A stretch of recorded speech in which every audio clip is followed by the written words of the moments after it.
आपली हेल्थ नाही आहे तर we are burden on people, की आपण आपलं आरोग्य जपलं नाही तर आपल्या आजूबाजूचे 10 लोक आपल्यामध्ये गुंतलेले आहेत ते त्यांचं आयुष्य जगू नाही शकत. माझं वजन 70-80 किलो, अगदी मी ओबीस, चबी, नेकचे प्रॉब्लेम, कमरेचे प्रॉब्लेम, की यानंतर if I get out of this, त्यानंतर मी कधीही पुन्हा बेडवर येणार नाही. मला सगळेजण विचारतात की रनिंगच का? रनिंगने मला लाईफची फिलॉसॉफी शिकवली आहे. त्यांच्यासाठी ते फारच रिमार्केबल होतं की हिला आम्ही व्हीलचेअरमध्ये असं मान टाकलेलं बघितलं आणि आज ही 21 किलोमीटर पळते आहे. 16-17 किलोमीटरला तुम्हाला असं वाटेल की संपलं आता, अब नाही हो सकता, याच्या पुढे मी जाऊ शकणार नाही. बट एक्झॅक्टली तो पॉईंट असतो ज्या पॉईंटला तुम्हाला स्वतःला 6 महिन्यापूर्वी बेडमध्ये होते आणि 21 kilometres is not possible for me, but he said only one line, exercise करताना कोणाचा मृत्यू झाला. ही गोष्ट आपण इतकी मोठी करून टाकतो की एक्सरसाइजमुळे जितक्या जणांना बेनिफिट होत आहेत, आपल्याकडे प्रूफ आहेत इतक्या जणांना बेनिफिट होत आहेत, ते आपण दुर्लक्ष करतो. बायकांना प्रेग्नन्सी नंतर एक डिप्रेशन येतं. म्हणजे मला पहिल्या बेबी नंतर तर अक्षरशः असं वाटायचं की आपण चूक केलंय का बाळाला जन्म घालून, कारण खूप रिस्ट्रिक्शन्स असतात ना. Letter on it was diagnosed as post Covid fatigue syndrome, that is long COVID म्हणतात तसं. त्यावेळेला माझ्या लाईफच्या डेफिनेशन्सच चेंज झाल्या आणि मी तेव्हा ठरवलं की यानंतर इतर कुणासाठीही 5 मिनिटाच्या वर मी रडणार नाही. असं म्हणतात की जो व्यक्ती स्टार्ट लाईनला असतो तो फिनिश लाईनला नसतो. It's a birth of, finish लाईनला त्याचा नवीन बर्थ असतो.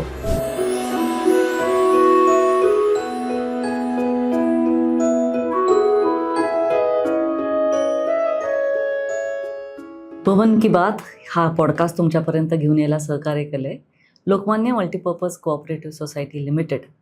आणि हो, हे आवर्जून सांगायचं आहे की अनेक जण तुमच्यापैकी आमचा पॉडकास्ट बघत असतात, चॅनल बघत असतात, पण सबस्क्राईब करायला विसरू नका, कारण नवीन नवीन जे पॉडकास्ट येतील, नवीन फीचर्स येतील, ह्याचं नोटिफिकेशन तुम्हाला येईल. नक्की सबस्क्राईब करा.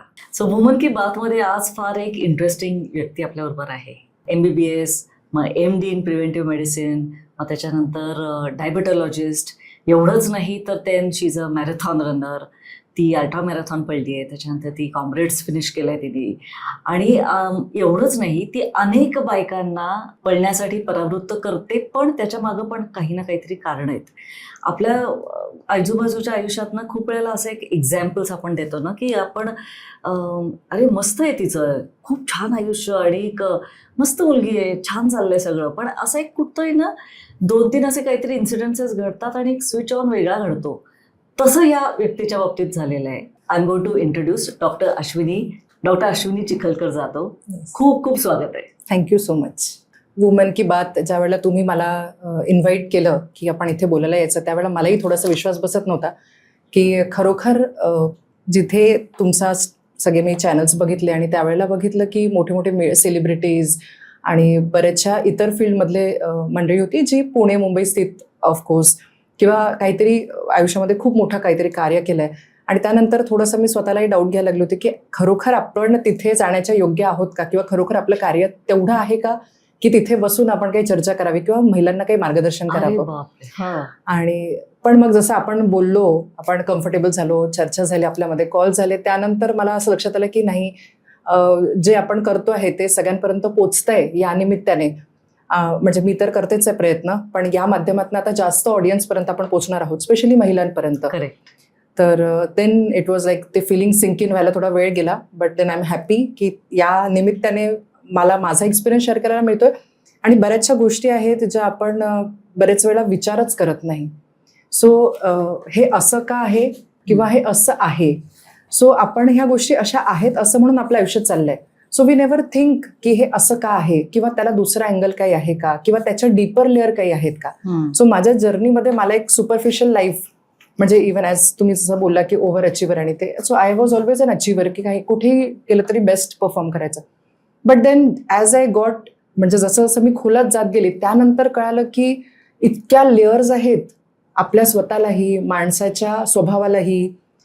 त्याच्यामध्ये आरोग्य हा त्याचा एक भाग आहे जो मी डील करते, म्हणून मला त्यातनं एंट्री मिळाली. तू मला, आपण ज्या वेळेला बोलत होतो त्यावेळेला तू असं म्हणली होतीस की आपल्या मेंदूला आपण काय सांगायचं हे इतकं महत्वाचं असतं, खूप महत्वाचं आहे की त्याच्यातनंच पुढच्या गोष्टी घडत जातात. पण तिथं येण्यापूर्वी तुझ्या आयुष्यामध्ये कलाटणी, म्हणजे तू आता मुंबईवरनं लग्न होऊन तू बुलढाणा. तुझे मिस्टरही पेडियाट्रिशियन आहेत आणि ते बुलढाण्याचे आहे. पण हे स्थित्यंतर खूप असतं. म्हणजे तू मुंबईची, खरं तर तुझं अगदी छोटेपणाचं आयुष्य मे बी अमरावती तू म्हणलीस तसं, पण अदरवाईज तुला कळत्या वयामध्ये तू मुंबईतच होते. हो. आणि बुलढाणा, पुणे, मुंबई आणि अशा शहरांमधनं बुलढाणा असं खूप एक वेगळं असतं फिलिंग. खरं पाहिलं तर बुलढाणा म्हणजे लोणार लेक किंवा तिथलं कुठलं ते जिजामातांचं आपलं सिद्धखेड आहे. म्हणजे एवढ्या करताच माहिती असतं ना, आजूबाजूच्या याच्यासाठी काही माहिती नसतं. तर तुझा पहिला अनुभव काय? लग्नाआधी गेली होतीस तिथं? हो, पहिल्यांदा ज्या वेळेला गेले म्हणजे आम्ही वी मेड थ्रू शादी.com. ती गंमत आहे. म्हणजे कारण मी मुंबईला होते आणि त्यावेळेला विनोद ऑलरेडी प्रॅक्टिसिंग होते. म्हणजे त्यांच्या प्रॅक्टिसला 1-2-3 वर्ष बुलढाण्याला त्यांचं क्रिटिकल केअर सेंटर होतं, प्रॅक्टिसिंग होते. आणि ज्यावेळेला शादी.com थ्रू भेट झाली तर पहिल्यांदा असं ठरलं की दोघंच भेटूया. आणि मग KEMच्या समोरच्या आदित्य रेस्टॉरंट अजूनही मला आठवतं, त्यावेळेला आम्ही भेटलो, गप्पा मारल्या. आणि ऍट दॅट टाइम त्यांनी मला प्रॉमिस केलं होतं की बुलढाण्यात मी सेटल नाही होणार आहे. मी औरंगाबाद, म्हणजे आता संभाजीनगर म्हणतो त्याला, पण तिथे प्रॅक्टिस सेटल करण्याचा विचार आहे. सो मला असं वाटलं ठीक आहे, ऍटलिस्ट आपण एखाद्या मोठ्या सिटीच्या प्लेसला तरी राहूया. आणि देन त्यांनी इन्व्हाइट केलं, इथे बोलवलं त्यावेळेला. आता मुंबईमध्ये, अमरावतीमध्ये पण मी होते, मुंबईमध्ये होते, पुण्यातही मी काही वर्ष होते. माझं पहिल्यांदा ऍडमिशन DY पाटीलला झाली होती. सो 1 वर्ष मी DY पाटीलला होते, पिंपरी चिंचवडला. त्यावेळेला ते ओनली विमेन्स कॉलेज होतं. अच्छा. आणि 2002 बॅच. त्यानंतर ज्यावेळेला मी पहिल्यांदा बुलढाण्यामध्ये गेले, एक नात्यांचा ओलावा मला मिळाला. म्हणजे कदाचित आपल्याला ते मुंबईत असताना, पुण्यात असताना कदाचित रिअलाइज होत नसेल. म्हणजे मलाही त्या गोष्टीची कधी कमतरता नव्हती जाणवली की आपल्याला नातेसंबंध नाही आहेत किंवा. पण ज्यावेळेला मी त्यांच्या घरी, म्हणजे ऍक्च्युली बुलढाण्यात ज्यावेळेला एंटर केलं, खूप सुंदर आहे बुलढाणा.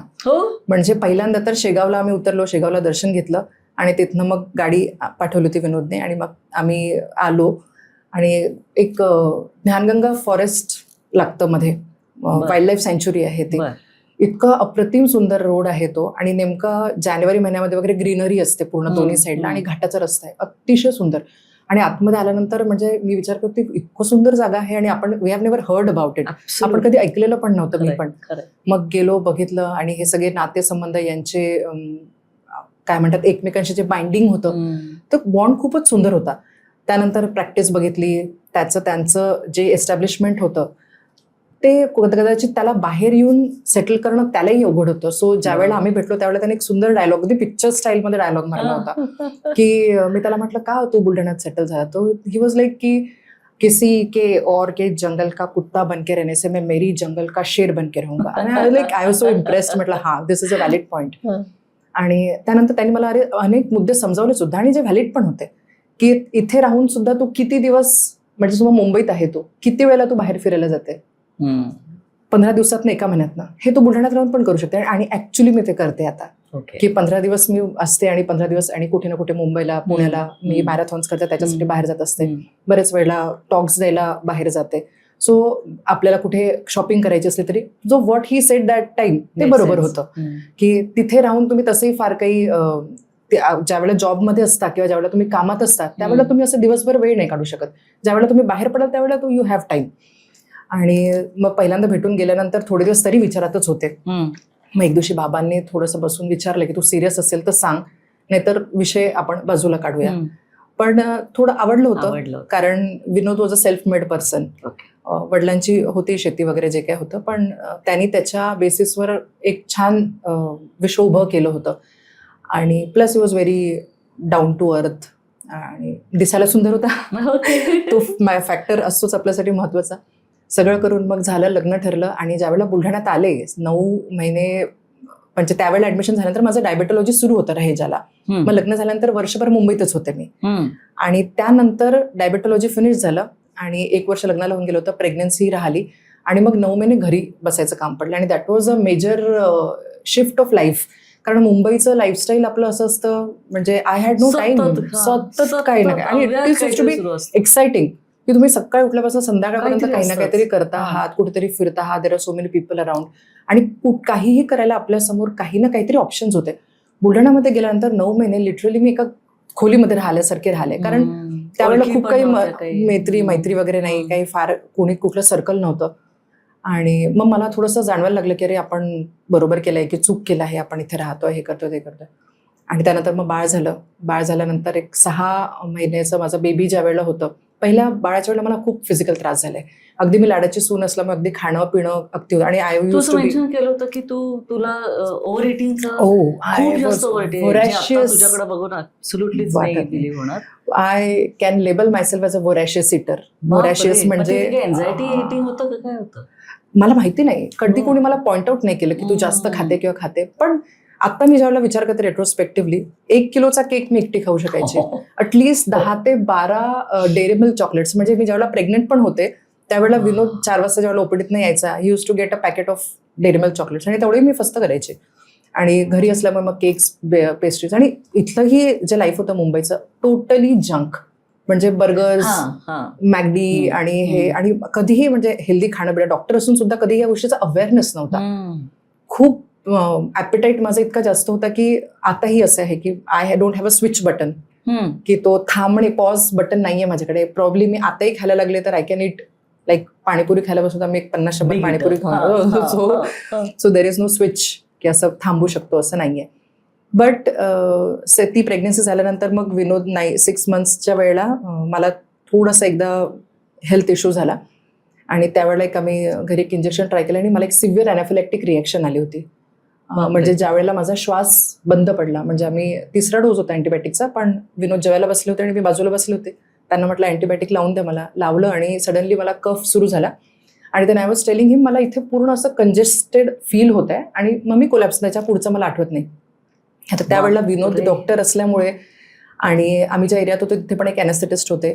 ते आले, त्यांनी ऑक्सिजन सिलेंडर, त्यांनी काय ट्रीटमेंट केली ते त्यांनी केली. Then I was taken to a nearby hospital. तिथे ॲड्रेनलिन नावाचं एक इंजेक्शन असतं which is a life saver. ते दिलं आणि त्याच्यानंतर मी कॉन्शियस झाले. सो दॅट वॉज एक थोडंसं आय ओपनिंग मोमेंट होता की कदाचित मुंबई पुण्याला मी असते तर ही इमर्जन्सी सर्व्हिस मला मिळाली नसते आणि दॅट कुड have probably the end of my life. त्यानंतर मग बुलढाण्याकडे बघण्याचा दृष्टिकोनच बदलला. आणि 9व्या महिन्यात ज्या वेळेला बाळ 9व्या महिन्याचं झालं आणि मला प्रॅक्टिस सुरू करायची होती माझी, त्यावेळेला विनोदनी औरंगाबादला जागा बघितली, सगळं शिफ्ट होण्याचा सगळं प्लॅन झाला होता. आणि I was the one who said him की आता मला नाही जायचं इथे, मला इथेच राहायचंय. मी रुळली तिथे. आणि नंतर मला लक्षात आलं की नाही बरोबर आहे, इथे आपल्याला वेळ लागतो ना. हो, त्या फेज मधनं आपल्याला जावं लागतं. पण मग ज्या वेळेला इथे राहायचं ठरवलं त्यानंतर मग म्हणजे मुंबईचं एज्युकेशन, बुलढाण्याची प्रॅक्टिस, इट इज लाईक कुठलाच मॅच नव्हता. आम्ही जेही मुंबईत शिकलो ते पेईंग कपॅसिटी म्हणा किंवा अंडरस्टँडिंग कोणाचं किती आहे याप्रमाणे खूप फरक पडतो. हेच तुम्ही बुलढाण्याला गेल्यानंतर डेली वेजेसवर काम करणारे लोक आहेत, ते ऍक्च्युली दिवसाला 100-200 रुपये कमवतात आणि मग ते दवाखान्यामध्ये येतात गोळ्या घ्यायला, औषधी घ्यायला. त्यांच्यामध्ये एवढं अंडरस्टँडिंग नाहीये. त्यांना त्यांचा पेन रिलीव्ह करून उद्या फक्त कामावर जायचं असतं. त्यांना लाईफस्टाईल काय, विश्वास असतो, विश्वास असतो, प्रचंड विश्वास असतो. आणि बुलढाण्यामध्ये आहे अजूनही. ते आपण चर्चा पण केली त्यावर की फक्त डॉक्टर आहे किंवा VIP आहे म्हणून नाही, पण बुलढाण्यासारख्या शहरामध्ये तुम्हाला मेडिकल इमर्जन्सी जर असेल तर तुम्हाला विदिन 20 मिनिट्स 30 मिनिट सर्व्हिस मिळते. आणि हे तर तू म्हणतेस की तुला आता तिथं 12 वर्ष झाली. 12 वर्ष. त्या 12 वर्षात खूप काही काही बदल घडले असतात. खूप घडले. म्हणजे मेडिकल फॅसिलिटीज तर खूप चेंज झाल्या. म्हणजे पूर्वीच्या काळामध्ये सुपर स्पेशलायझेशन कोणी नव्हतं तिथे. आम्हाला तिथे पेशंट स्टेबिलाइज करून औरंगाबादला म्हणजे संभाजीनगरला शिफ्ट करायला लागायचे. पण now we have all super specialist also. आता आमच्याकडे न्यूरोलॉजिस्ट आहे, वी हॅव कार्डिओलॉजिस्ट. सो सगळ्या स्पेशलिटीज पण तिथेही येतात. आणि गेटिंग गुड सर्व्हिसेस. आता सपोज कोणाला हार्ट अटॅक आला त्यावेळेला चांगल्या डॉक्टरपेक्षा एक सर्व्हिस मिळणं इम्पॉर्टंट असतं की पटकन मिळणं. सो तिथे त्यांना ती सर्व्हिस मिळते. म्हणजे आमच्या इथलेच एक सिनियर डॉक्टर होते जे ना एकदा चेस्ट पेन झाला आणि अगदीच 200 मीटरवर हॉस्पिटल्स आहेत सगळे. तिथे पोहोचेपर्यंत ते कोलॅप्स झाले होते. त्यांना DC शॉक वगैरे देऊन सर्व्हाइव्ह केलं. ही रिमेंबर्स की मी कुठेही असलो असतो, मी नसतो सर्व्हाइव्ह नसतो. तो ह्या सगळ्या मोठ्या गोष्टी. म्हणजे आपल्याला जरी जागा छोट्या वाटत असल्या, मुंबई पुणे असं वाटत असलं तरी बुलढाण्यामध्ये म्हणजे मला तर आता तर माझी कर्मभूमी आहे. म्हणजे नंतर माझं जे लाईफ पलटलं बुलढाण्यामध्ये राहून, नाव दॅट इज माय कर्मभूमी. म्हणजे बुलढाणा सोडून कुठे जायची मला इच्छा होत नाही. कधी जावं लागलंय, यावं लागलंय कुठे तरीही तो राहणार आहे की तिथे आपल्याला देता आलं पाहिजे. आपल्याला जिथनं बुलढाण्यात इतकं मिळालं आहे ते. पण पहिल्या प्रेग्नन्सी नंतर तू म्हणलेस की तुला त्रास झाला, मग ते हेल्थ इश्यूज झाले. फर्स्ट प्रेग्नन्सीमध्ये पण, भरपूर वेट गेन हम्म. खूप झाला होता, हम्म. खाणं खूप होतं, त्यानंतर खूप गिडीनेस व्हायचा, प्रेग्नन्सी इंड्यूस हायपरटेन्शन एक टर्मिनॉलॉजी, म्हणजे बीपी वाढतं, तर थोडं थोडं शेवटच्या महिन्यांमध्ये बीपी वाढायला लागलं होतं, बाळाची ग्रोथ थोडीशी हे झाली होती. आणि मेन म्हणजे 3rd मंथ पासून इतकं सिव्हिअर बॅकएक होतं मला की जेवताना सुद्धा मी रडायचे, म्हणजे बापरे. जेवण करेपर्यंत पण मला नाही सहन व्हायचं. हम्म. पण नंतर तो फेज निघून गेला आणि आपण विसरून जातो. ते विसरून जातो. देन सेकंड प्रेग्नन्सीच्या वेळेला पुन्हा सेम त्रास सुरू झाला. That was in 2019. आणि मला असं रिअलाइज झालं की पुन्हा पुन्हा सेम गोष्ट रिपीट जर होते आहे, देन समथिंग इज मिसिंग, काहीतरी मिस होत आहे. मग त्यावेळेला मी ठरवलं नाही, थोडंसं आपण ना हेल्थ, कदाचित काय म्हणतात, ज्या वेळेला गोष्टी घडायच्या असतात त्यावेळेला आपलाही युनिव्हर्सशी तुम्ही कनेक्ट व्हायला लागतं. सो तो फेज त्या वेळेपासून सुरू झाला होता माझा कदाचित. आणि मग थोडंसं हेल्थवर लक्ष द्यायला म्हणून. पण मग त्याही वेळेला जे करत होते ना, आता जसं आता विनोद आणि मी आमची स्टोरी शेअर करतो आहे, so I think we can share woman की बात असल्यामुळे. सो विनोद एका रुरल बॅकग्राऊंड आणि मी ज्या बॅकग्राऊंडमध्ये होते, so we had a very different level of upbringing. मी माझ्या फॅमिलीमध्ये अगदी क्लोज मध्ये राहिलेली आहे, म्हणजे आमच्याकडे गप्पा करणं हे फार नॉर्मल आहे. गप्पा मारत बसणं, चर्चा करणं, कुणालाही कोणी काय झालं म्हणजे एखाद्या लग्नप्रसंगावरून आले की दिवसभर आमचं सगळं, आम्ही सगळं त्याचं काय म्हणणार त्याला चिट्टेपट, सगळं पोस्टमॉर्टम करायचं असं आहे. म्हणजे आताही आम्ही बाबांची वगैरे दिवसभर गप्पा मारू शकतो. आणि विनोद 3ऱ्या वर्षीपासनं त्यांच्या आत्यांकडे किंवा मग मित्रांसोबत असं शिकले आहे बाहेर, त्याच्यामुळे त्यांना असं फॅमिलीचं इतकं हे नव्हतं. So we had a different upbringing. Almost प्रत्येक बाईच्या होतं. आणि जसं आपण बोललो ना की जसं आपलं अपब्रिंगिंग असतं त्यावेळेला, जरी मी इतका अचिव्हर स्टुडंट होते, मी सगळ्या मुलांपेक्षाही टॉप राहायचे, पण एक आपल्याला लहानपणापासून रुजवलं गेलं असतं की लग्नानंतर हेच तुझं आयुष्य. म्हणजे मी जे इतकं अँबिशियस वगैरे जे होते ते लग्न झाल्यानंतर देन फॅमिली, किड्स आणि हजबंड, आणि किती इझिली आपलं मेंटल इमिजिएटली चेंज होतो की आपण इतकं फ्लेक्झिबल होतो की नाही बाकीच्यांना खुश ठेवताना लिटरली अशी अनंत वर्ष निघून जातात. खूप वर्ष निघून जातात. माझे तर 7 वर्ष गेली. म्हणजे मलाच कळे ना की आपण काय करतोय काय नाही करतोय. छोटासा हा विषय डिस्कस करण्यासारखा आहे ऍक्च्युली, की एक मुलगी ज्या वेळेला दुसऱ्या घरामध्ये जाते त्यावेळेला ती खूप अपेक्षा घेऊन जाते. आणि त्या एका व्यक्तीकडनं, म्हणजे तिला असं सांगितलं होतं पहिल्यापासून की तुझ्यासाठी शाहरुख खान पण हाच आहे, म्हणजे तुझा हिरो पण हाच आहे, तुला फायनान्शियली पण तोच सपोर्ट करणार आहे, तुझे इमोशन्स पण तोच बघेल तुझं. सो आपण एका व्यक्तीवर इतकं बर्डन टाकत असतो. आणि पण तो माणूस तो पण मनुष्य आहे बिचारा, त्याच्याकडनं आपण खूप एक्सपेक्टेशन करणं, त्याचे काही प्लस आहेत, त्याचे काही मायनस आहे. सेम हॅपन त्याचं माझ्या बाबतीत पण झालं. So we had a expectation mismatch. तो एक्स्ट्रीमली प्रॅक्टिकल आहे, मी एक्स्ट्रीमली इमोशनल आहे. थोडंसं मग आमच्यामध्ये थोडं फ्रिक्शन्स होत होते सुरुवातीला. सो बऱ्याच नंतर खूप ते फ्रिक्शन्स वाढायला लागले. ज्यावेळेला आपला इगोमध्ये येतो मग ते फ्रिक्शन्स वाढत जातात, त्यावेळेला then we consulted a psychiatrist. आणि हे ऍब्सोल्युटली इनक्रेडिबल आहे. की यू ऍक्च्युली तुम्ही ती स्टेप घेतली की बिकॉज आता मला ते लक्षात येतं दॅट आम्ही खरोखर एकमेकांसाठी बनलेलो होतो. कारण कुठल्याही फेजला आम्ही ठरवू शकतो की नको तू तुझ्या मार्गी मी माझ्या मार्गे, but both of us wanted to be together, म्हणून ते एफर्ट्स सुरू होते. तर त्यावेळेला मी एका काउन्सिलिंग सेशनला ज्या वेळेला अटेंड केलं, त्यांनी इतकं सुंदर एक वाक्य सांगितलं आम्हाला, आणि that was an eye opening again for us, की मला ॲपल्स हवे आहेत, तुमच्याकडे ऑरेंजेस आहेत, मी तुम्हाला ॲपल मागतेय, तुम्ही पूर्ण प्रयत्न करते तुमच्याकडे जे आहे ते देण्याचा, पण मी फ्रस्ट्रेट आहे कारण मला जे हवंय ते मिळत नाहीये, आणि तुम्ही फ्रस्ट्रेट होतात की तुम्ही इतका प्रयत्न करतायत पण समोरच्या व्यक्ती खुशच होत नाहीये. आणि दॅट वॉज आवर मिसमॅच, की माझ्याकडे जे आहे ते तो पूर्ण देत होता मला, त्याच्याकडे इमोशनल अँगल जर नसेल तर तो कुठून आणणार आहे. आणि but understanding this as a female, as a wife, as a doctor, हे इव्हन मलाही नाही जमलं बरेच वर्ष. आणि मग त्यामध्ये थोडंसं ना मी मेंटली फार लो, म्हणजे आपला सेल्फ वर्थ आपण गमवत चाल, म्हणजे I had completely lost my self worth. एका पॉइंटला मला असं वाटायचं आय एम नो बडी, माझं काही व्हॅल्यू आहे की नाही असं मला फिलिंग यायला लागलं होतं. देन सडन ते एक 30-35 वर्षानंतर प्रॅक्टिस ठीकठाक सुरू होते, पण मग एक व्हॅलिडेशन लागतं आपल्याला की मी आज तयार झाली आहे, this is not enough for me. मला this is what I need. मग तो खुश, कोणीतरी एक्सटर्नली व्हॅलिडेट करावं आपल्याला, मी चांगलं असणं गरजेचं नाहीये, मला कोणीतरी म्हणावं की तू चांगली आहेस. आणि याच्यामध्ये थोडंसं आपण महिला जास्त गुरफटलेल्या असतात की आपल्याला सुपर वुमन फिलिंग येतं की आपण हे पण करणार ते पण, आपण थकलेलो जरी असलो कारण आपल्याला एक अप्रिसिएशन मिळत असतं की ती एवढं करूनही ती हे करते आहे. सो त्या अप्रिसिएशनसाठी कुठेतरी आपण स्वतःला फार मागे ठेवत जातो. सेम आम्ही म्हणजे मी त्या फेजमध्ये म्हणजे दिस वॉज 5-6 वर्ष लग्नाला होत आले सेकंड प्रेग्नन्सीच्या वेळेला आणि त्यावेळेला कोविड आला होता. मग सेकंड प्रेग्नन्सीमध्ये 19 मध्ये सेकंड 20 मध्ये झालं, 19 मध्ये मी कन्सिव्ह झाले होते. त्या फेजमध्ये आमचे फ्रिक्शन्स वाढत चालले होते आणि मला फिजिकल इश्यूज पण थोडेसे, पण प्रेग्नन्सी मी ठरवलं होतं की आपण चांगली करायची आपली सेकंड प्रेग्नन्सी. मग मी त्यावेळेला डान्सेस केले. त्यावेळेला लोकल एक इव्हेंट होता, मॅरेथॉन झाली होती, त्याच्यामध्ये मी 5 किलोमीटर वॉक केला होता. मला असं काही त्यावेळेला डोक्यात नव्हतं की आपण पुढे जाऊन कधीतरी मॅरेथॉन्स करू म्हणून, फक्त आपली प्रेग्नन्सी आपण चांगली घालवायची असा एक विचार होता. पण त्यावेळेला थोडे मी माझ्या लाईफमध्ये चेंजेस करणं सुरू केलं होतं. जसं पेशंटला कंटिन्युअसली सांगायला लागायचं की साखर सोडा, आणि असं वाटायचं की आपण स्वतः खातोय हे सगळं इतकं ज्या पद्धतीने एवढं खातोय आपण, आणि पेशंटला कुठल्या याने सांगतोय आपण की बाबा तुम्ही हे खाऊ नका. मग मी पहिल्यांदा साखर सोडली होती प्रेग्नन्सीच्या वेळेला. आणि ते सोडल्यानंतर मला इतके मेजर चेंजेस माझ्या not just physical health, mental हेल्थमध्ये पण लक्षात. पण हे तू कसं ऑब्झर्व केलंस, म्हणजे तुझी ड्युरेशन किती होतं हे? आता तर मी टोटल म्हणेल तर आजच्यापर्यंत माझं अजून observation is steel going on.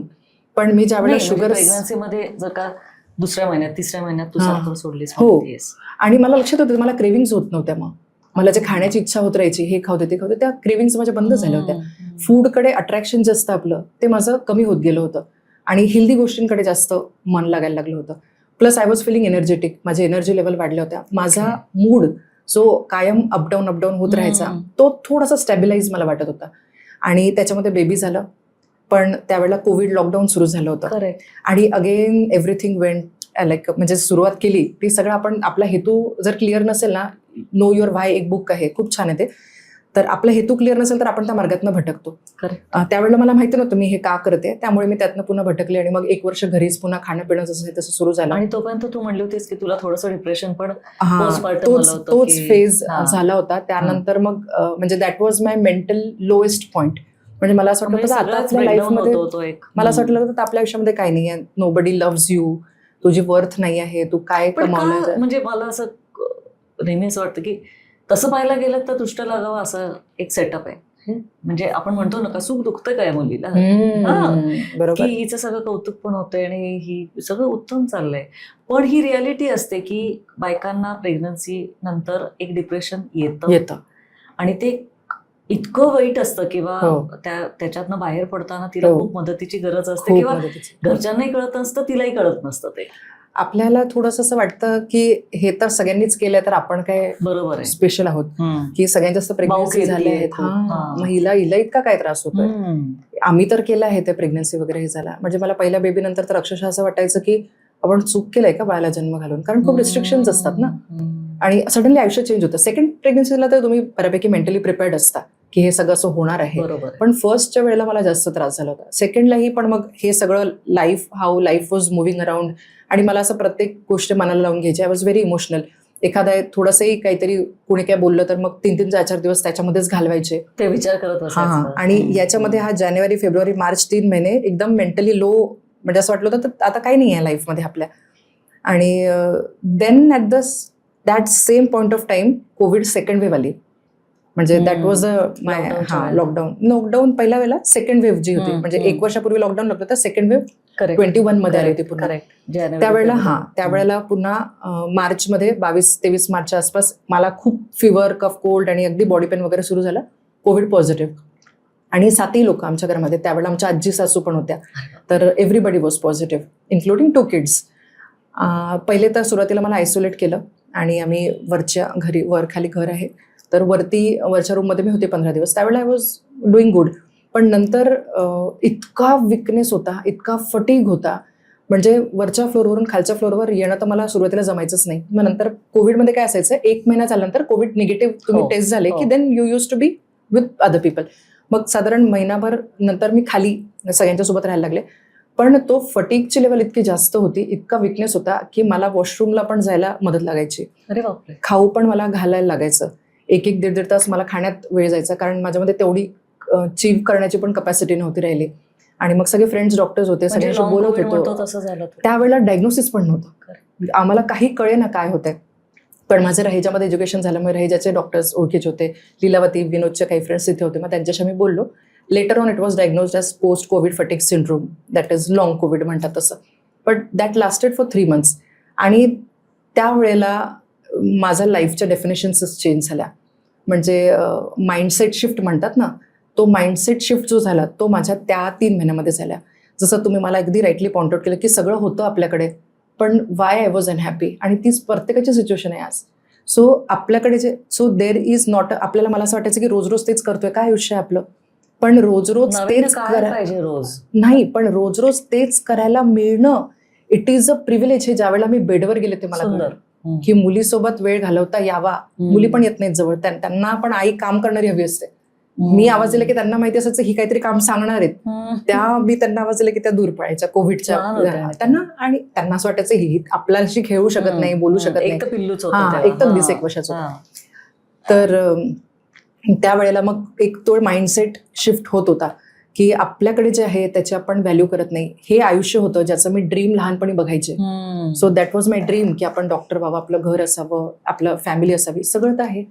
आणि then what are you cribbing about, कशासाठी आपण नाराज आहोत, हा थॉट सतत त्यावेळेला विचारत असायचा. सेकंड थिंग जी रिअलाइज होत होती की जे आहे त्यासाठी कधीही स्वतःला, म्हणजे there is a feeling of, तुम्ही ग्रेटफुलनेस, आपण ग्रॅटिट्यूड म्हणतो आपण, पण ग्रॅटिट्यूड हा मी तुम्हाला सांगणे नाही आहे थँक्यू तुम्ही मला इथे बोला. ग्रॅटिट्यूड इज अ फिलिंग की आज मला खूप थँकफुल वाटते की मला इथे येऊन हे सगळं माझं बोलायला मिळतंय. So gratitude is a feeling जे सकाळी उठल्यावर तुम्हाला आलं पाहिजे की माय गॉड माझं लाईफ किती छान आहे, I have everything. So gratitude is not something sed नाहीये, इट्स अ फिलिंग. म्हणतो ना आपण, पण ते फील झालं पाहिजे की मी इतकी ग्रेटफुल आहे की माझ्या आयुष्यामध्ये आज सगळं आहे. तो ग्रॅटिट्यूड मला त्या फेजपासून यायला लागला की माझे हातपाय चालत होते, किती ग्रेटफुल आहे मी त्यासाठी. I never felt it. त्या काळामध्ये तुझ्या फॅमिलीमध्ये अनफॉर्च्युनेटली की तुझी वहिनी गेली त्या कोविडमध्ये. Same situation. ज्या दिवशी आम्ही पॉझिटिव्ह आलो त्यानंतर माझा भाऊ मुंबईला असतो, लहाना भाऊ, त्याची वाईफ जी होती शी वॉज प्रेग्नेंट 32 weeks. आणि त्याच वेळेला ती पण पॉझिटिव्ह आली. आणि 32 आणि शी वॉज प्रेग्नेंट. आणि कधी यापूर्वी काय असं इलनेस वगैरे काही नव्हतं. आणि त्यावेळेला बेड मिळणं वॉज सच अ ट्रबल. पण फ्रेंड्स असल्यामुळे लकीली बेड मिळाला. पण 52 दिवस ती व्हेंटिलेटरवर राहिली आणि वी कुड not save her. With baby she passed away. मग पण जसं आता त्यावेळेला आय वॉज ओपन, युनिव्हर्सला माझं गेटच ओपन झालं होतं असं म्हणतात ना, एकदा डाऊन गेल्यानंतर now everything was open. So ह्या गोष्टी मला शिकवत होत्या. I was learning things to this. की मला आणखी सेकंड गोष्ट लक्षात आली की आपली हेल्थ नाही आहे तर we are burden on people. की आपण आपलं आरोग्य जपलं नाही तर आपल्या आजूबाजूचे 10 लोक आपल्यामध्ये गुंतलेले आहेत, ते त्यांचं आयुष्य जगू नाही शकत आहेत मोकळेपणाने. म्हणजे 3 महिन्याच्या तुझ्या त्या सगळ्या प्रवासामध्ये ज्यावेळेला तुला खायला घालायला लागायचं त्यावेळेला तो एक गिल्ट पण असतो ना की माझ्या अवतीभोवती माझं सगळं घर गुंतलेलं आहे आणि सगळेच काळजीमध्ये आहेत, पण त्यातनं तुला उभारी आली. त्यावेळेला मी ठरवलं होतं की यानंतर if I get out of this, त्यानंतर मी कधीही पुन्हा बेडवर येणार नाही. ते एक मी प्रॉमिस स्वतःला करत होते की यानंतर आपण आपल्या आरोग्याची काळजी घ्यायला सुरू करू. आणि third was death of my बहिणीची. तिच्या when we got to know की आता ती एक्सपायर होणार आहे, आम्हाला कळतं रिपोर्ट्सवरनं. त्या दिवशी पहिल्यांदा मी उठून बसले आणि सासूबाई सपोर्टिव्ह खूप आहेत, तर त्या मुलींना घेऊन आम्ही मुंबईला आलो आणि त्यांची पास्ट अवे नेक्स्ट डे. तिचे रिच्युअल्स सुरू असताना म्हणजे दॅट वॉज अगेन एक युनिव्हर्स ओपन मोमेंट होतं माझ्यासाठी की आपण किती सिच्युएशन्स कंट्रोल करू. आपण हा व्यक्ती माझ्या मनाने वागायला हवा, तो माझ्या मनाने वागायला हवा, किंवा तो माझ्या आयुष्यातनं चालला जाईल तर माझं काय होईल, ही जी भीती असते, ह्या भीतीने आपलं आयुष्य काहीच डिफाईन होत नाही. खूप कारण जो व्यक्ती जाणार आहे तो जाणार आहे. म्हणजे त्यावेळेला ऍक्च्युली माझ्या डोळ्यासमोर एक पिक्चर येत होतं की आपण गाडीने प्रवास करतोय आणि आपल्यासोबत अनेक प्रवासी आहेत आणि हे जाणार आहेत सगळे. प्रत्येकाचं स्पॅन इथे फिक्स्ड आहे. तुमच्या बाजूला बसला तो तुमच्याशी जास्त वेळ इंटरॅक्ट करेल, तुमचं त्याच्याशी अटॅचमेंट जास्त होईल. ते तुमच्या मागे आहेत जे पुढे आहेत ते कदाचित तुमच्याशी एवढं अटॅचमेंट असणार नाही, कुणाशी पटेल कुणाशी पटणार नाही. पण हा प्रवास आहे इंडिव्हिज्युअल, हा कुणासाठी नाही आहे, हा माझा प्रवास आहे. आणि हा मी कसा करते ही माझी चॉईस आहे किंवा हे माझ्या हातात आहे. मी रडत करते की माझ्या आजूबाजूच्यांना काही देऊन करते, हे त्यावेळेला मला पिक्चर लिटरली माझ्या डोळ्यासमोर दिसत होतं. आणि मी तेव्हा ठरवलं की यानंतर इतर कुणासाठीही 5 मिनिटाच्या वर मी रडणार नाही. किंवा कोणी मला काही बोललं म्हणून स्वतःला मी त्रास करून घेणार, जो जे तू मी त्रास करून करायची, घेत जो माझा होतीस. स्वभाव होता, की यानंतर 5 मिनिटाच्या वर मी त्यावर वेळ घालवणार नाही. आणि आताही माझं आहे सिस्टम, की आताही मला जर कोणी मला असं हर्ट झालं किंवा काही वाटलं, तो आयसेट अलार्म 5 मिनिटाचा अलार्म लावायचा, विचार काय करायचा तो करून घ्यायचा आणि then you just Get out of that. Yes, just या आणि तुमच्या कामाला लागा. आता तर इतकं बिझी झालंय की वेळ पण नाहीये, म्हणजे दुःख वाटून घ्यायला सुद्धा वेळ राहिला नाही आता, असं झालंय. पण मग त्यावेळेला ठरवलं आणि एक आणखी ठरवलं होतं की आपण स्वतःसाठी रिमार्केबल जगायचं आणि इतरांसाठी आपण काय देऊन जाऊ शकतो या जगात जाताना ते देऊन जायचं. तर मग मग मी आठवायला लागले की आपल्याकडे क्वालिटीज होत्या. I had a leadership quality. आपल्याला सगळं जमायचं, जे जमत नव्हतं असं काही नव्हतं. मग का त्यावर फोकस करू नये. त्यावेळेला डॉक्टर्स अँड फिटनेस नावाचा एक ग्रुप होता. It's a Facebook group of 40-50 doctors आहेत. त्यांच्यात बघत होते मी की कोणी मॅरेथॉन पळत आहे, कोणी सायकलिंग करतंय, म्हणजे 200, 500, 600, 1000 किलोमीटर सायकलिंग करतंय. मग थोडंसं तिथून सुरुवात झाली की आपण करूया काहीतरी. तर पण 13 फिटनेस मध्ये नाही, ऍब्सोल्युटली नेव्हर. मला आवड होती पण मी कधीही यापूर्वी काही केलं कधीतरी डायबिटॉलॉजिस्ट असताना सुद्धा नव्हते.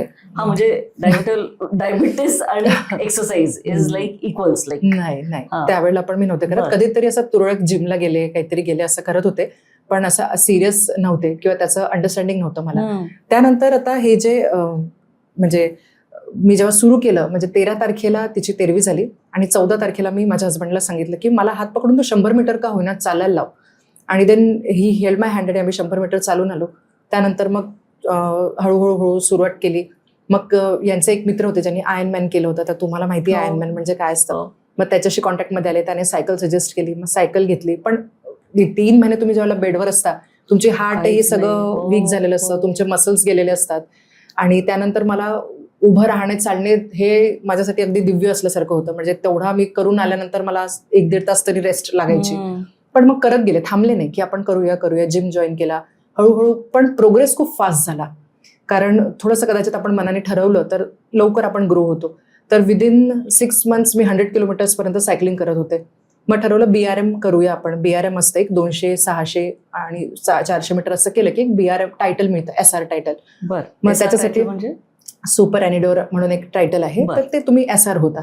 म्हटलं आपण ते करूया, सायकलिंग करतोय. पण मग त्यावेळेला त्याला ज्या स्पेशल सायकल्स लागायच्या त्या सायकल्स अवेलेबल नव्हत्या कोविडमध्ये. मग त्या मीनवाईल त्या वेटिंग पिरियडमध्ये रनिंग सुरू केलं. अच्छा. आणि अगदी पहिला रन 1-1.5 किलोमीटरचा केला आणि असं वाटतं की आज आता वेळ आली जाण्याची असं वाटत होतं. पण घरी आले, पुन्हा दुसऱ्या दिवशी पुन्हा प्रयत्न केला, तिसऱ्या दिवशी पुन्हा प्रयत्न केला, असं करत स्वभाव पहिल्यापासून ते आहे करायचं. आणि मग एक दिवशी 5 किलोमीटर नॉनस्टॉप झाले आणि त्या ग्रुपवर मी पोस्ट करत असायचं की मी आज एवढा रन केलाय, मी आज तेवढा रन केला आहे. आणि त्या रन ते पोस्ट केल्यानंतर एक डॉक्टर अभिषेक म्हणून होते, त्यांनी स्वतः मला अप्रोच केलं की मी तुम्हाला कोच करतो, तुम्ही 21 किलोमीटरसाठी रजिस्टर करा. मी त्याला म्हणते मी 6 महिन्यापूर्वी बेडमध्ये होते आणि 21 kilometres is not possible for me. But he said only one line, you trust the plan. बस तुम्ही प्लॅनवर विश्वास ठेवा आणि करत राहा. आणि actually I did 21 kilometres within 3 months. म्हणतात ना, you trust the universe. You trust the universe. Whatever is showing. आता नंतर मला तेच रिअलाइज झाले की जो तुमच्या समोर जे येत आहे, कष्ट तुझे होते, कष्ट होते, हा एफर्ट्स. मग त्यानंतर 21 किलोमीटर झालं. मग त्यावेळेला खूप प्रसिद्धी मिळाली, कारण माझी पास्ट हिस्ट्री सगळ्यांना माहिती होती. त्यावेळेला जरी भेटले नव्हते पण सगळ्यांनी स्टोरीज ऐकल्या होत्या की ही. आणि ज्या डॉक्टरांकडे मी ट्रीटमेंटला जायची, ज्यांनी मला बघितलंय त्या फेजेसमध्ये, विनोदचे फ्रेंड्स स्पेशली, कारण आम्ही संभाजीनगरला ट्रीटमेंटसाठी यायचो त्यावेळेला त्याच्या फ्रेंड्सनी बघितलंय. तर त्यांच्यासाठी ते फारच रिमार्केबल होतं की हिला आम्ही व्हीलचेअरमध्ये असं मान टाकलेलं बघितलं आणि आज ही 21 किलोमीटर पळते आहे. मग ह्या रनिंग सुरू झालं होतं. रनिंगचे बेनिफिट्स मिळत होते, फिजिकलपेक्षा मेंटल बेनिफिट जास्त होते. आणि मग हे आता सगळ्यांपर्यंत पोचवायचे हे एक ध्यास होता की आपण सगळ्यांना द्यायचे आता. आणि डायबिटीज असल्यामुळे थोडंसं डायबिटीजविषयी अवेअरनेस क्रिएट करायचं म्हणून मग युट्यूबवर काहीतरी व्हिडिओज टाकणं सुरू केले. आणि महिलांना मोटिवेट करायचं म्हणून मग एक आमचा ग्रुप आहे तिथे बुलढाणामध्ये, ज्ञानगंगा रनर्स ग्रुप, त्यांनी एकदा फेलिसिटेट केलं होतं मला. तर त्या फेलिसिटेशनमध्ये एक जस्ट आयडिया मांडली मी की आपण वुमन्स रन घेऊया इथे. आणि एव्हरीबडी वॉज, मला माझ्या नशिबाने आज माझ्या आयुष्यामध्ये इतके चांगले मित्र आणि सपोर्टर्स मिळाले आहेत की खूप नाही आहेत, दे व्हेरी फ्यू. कोर ग्रुप आहे. पण गरज पडेल त्यावेळेला अगदी मनापासून, अगदी जवळचा आणि अगदी आपलं समजून सल्ला देणारे. असं म्हणतात की आनंद, दुःख शेअर करणारे अनेक असतात पण आनंद शेअर करणारे कमी असतात. तर माझे असे लोक आहेत जिथे मी जाऊन अगदी प्राऊडली सांगू शकते की बघ आज मी हे केलेलं आहे. So I have such people in my life, fortunately, touchwood. ते तेव्हाही होते ज्यावेळेला मी दुःखात होते, हम्म. स्वतःला दुःखात समजायचे किंवा स्वतःला दुःखात टाकून घेतलं होतं असं म्हणूया आपण, आणि ते आताही आहेत. तर त्या फेज नंतर मग तो वुमन्स रन सुरू केला. मग महिलांना कसं मोटिवेट करता येईल यावर खूप धडपड असायची माझी. सांगून होत नव्हतं की मी तुम्हाला सांगते आहे, तर तो फरक पडत मला असं नव्हता. वाटतं तेव्हा नसेलच ना बुलढाणामध्ये कल्चरच की- नव्हतं. पहिल्या वेळेला आम्ही शाळा कॉलेजेसमध्ये जाऊन अगदी मेअर मिनिमम चार्जेस घेतो आम्ही. वी वेर रेडी की आपल्याला गरज पडली तर आपण आपला खर्च करूया असं म्हणून फक्त महिलांना बाहेर काढायचं. तर शाळा मध्ये जाऊन अर्धा तास एक तास काउन्सिलिंग करून 2-3 रजिस्ट्रेशन आणायचो आम्ही. बरं. म्हणजे I have he work very कधीची हार्ड. पार्टी असतो? 2023 ला आम्ही पहिली मॅरेथॉन घेतली होती. बरं.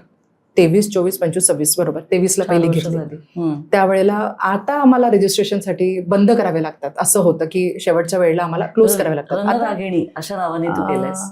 वुमन्स रन केला. हा. त्यानंतर मग महिलांना वर्षभर काहीतरी करायला मिळता यावं, कारण रन तुम्ही वर्षातनं एकदा घेणार, हो त्यातनं काही आवड निर्माण होताना दिसली नाही. मग LSOI म्हणून एक ऍक्टिव्हिटी सुरू केली last Sunday off month. Correct. त्यालाही फारसा रिस्पॉन्स नाही आला. सुरुवातीला महिला यायच्या नाही यायच्या, पण जसं असं मला लक्षात येत गेलं की नाही, आपल्याला महिलांना रिपीटेडली ह्या गोष्टी सांगणं गरजेचं आहे. ते आपण करूया चर्चा कसं का. तर त्यानंतर मग लास्ट इयर रणरागिनी म्हणून एक ग्रुप चालू केला, वीकली ऍक्टिव्हिटी सुरू केली. बरं. आणि या वीकलीमध्ये मग पहिल्याच दिवशी आम्हाला जवळजवळ 70 ते 80 महिला जॉईन झाल्या. या महिला यांनी कुठलाही रनिंगचा अनुभव नाही, काहीही त्यांचा बॅकग्राऊंड नाही. 40 ते 50 वयाच्या होत्या.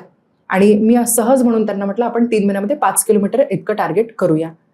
आणि आय नेव्हर एक्सपेक्टेड की ह्या खरंच लोक घडलं. 5 किलोमीटर करतील म्हणून. आणि विदिन 3 मंथ्स आमच्यातल्या कमीत कमी 20 ते 22 महिलांनी 10 किलोमीटर अंतर पार केलं. आणि विदिन 6 मंथ्स, म्हणजे मी त्यांना नाही म्हणते अजूनही, पण काय फिलिंग असेल ना तुला आणि त्या सगळ्या ग्रुपला की आपण काही ना काहीतरी सुरू करू आणि शकतो. एवढ्या महिला त्याच्यात पार्टिसिपेट होतात. हो आणि सगळ्यात मुख्य म्हणजे जे तू पळायला सुरुवात केल्यानंतर तुझ्या आयुष्यात जो बदल घडला, हो, तीच प्रचिती त्यांना पण काही ना काहीतरी स्वरूपात आलीच असणार आहे. ती त्यांना द्यायची म्हणूनच कदाचित हा मार्ग मी निवडला आहे. असे मला सगळेजण विचारतात की रनिंगच का, बाकीचे स्पोर्ट्समध्ये तू का हे करत नाही किंवा रनिंगच्या माध्यमातूनच का करते. कारण running is not just running, marathon is not just a marathon. थोडंसं एक्सप्लेन करायचं. रनिंगने मला लाईफची फिलॉसॉफी शिकवली आहे, जगण्याचा हेतू दिला आहे. सो एक माइंडसेट शिफ्ट विषयी आपण बोलत होतो, त्याच्यातच सांगेन की एक पुस्तक मी वाचत होते ज्यावेळी मी रनिंग सुरू केलं त्यावेळेला. सो त्यांचं म्हणणं होतं की what if the purpose of life is not happiness, what if the purpose of life is learning. आणि मी जसं बोलले ना, माझ्यासाठी गेट्स ओपन झालेत सगळे, की माझ्या आयुष्यामध्ये किती आहे शिकायला अजूनही, एव्हरी सिंगल. आणि मी इतकं एक्साइटेड असते आता, बिकॉज आय नो उद्या मी काहीतरी नवीन शिकणार आहे. That intern gives me satisfaction, happiness जे येतं ते. But I learn through every good end. आज आता वाईट परिस्थिती प्रसंग येत नाही तसं नाही, रोज येतात. रोज कोणी ना कुठेतरी काही ना काहीतरी, तुम्ही ज्या वेळेला when you are reaching certain position, काही लोक असतात ज्यांना ते आवडत चॅलेंजेस असतात. But I get to learn through it. मी त्यातनंही शिकते. सो लर्निंग ज्या वेळेपासून मला एक माइंडसेट झाला, त्यावेळेपासून अनेक, म्हणजे हॅपीनेस हा, म्हणजे हॅपीनेसच्या मागे आपण जातो, you can be happy every day, पण तुम्ही रोज शिकू शकता. आणि त्या शिकण्याच्या प्रोसेसमध्ये हे परत एकदा सांग.